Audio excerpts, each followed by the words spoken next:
Good evening, everybody. This is Drew with Donnelly Ford here in Shelby. Real quick, I want to show you this 2017 Cadillac ATS-V that we just got in. This thing has a ton of upgrades. You're gonna have Mace Performance cams on it, titanium rods, forged pistons. You got your ATS-V Recaro racing seats for driver and passenger.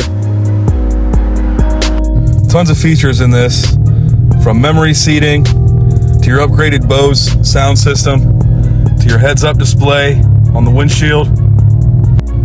Heated seats for both your driver and passenger, and it is a 6-speed manual set with different drive modes. You're gonna have upgraded gauges for your boost control. It's currently running on 3 tunes right now. You're gonna have a kill tune, 93 tune, and a baseline tune.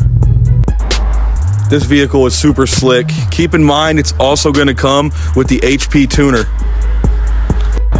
Just over 90,000 miles, you are guaranteed to turn heads with this vehicle back here. Come on down to Shelby, see me today. Thanks.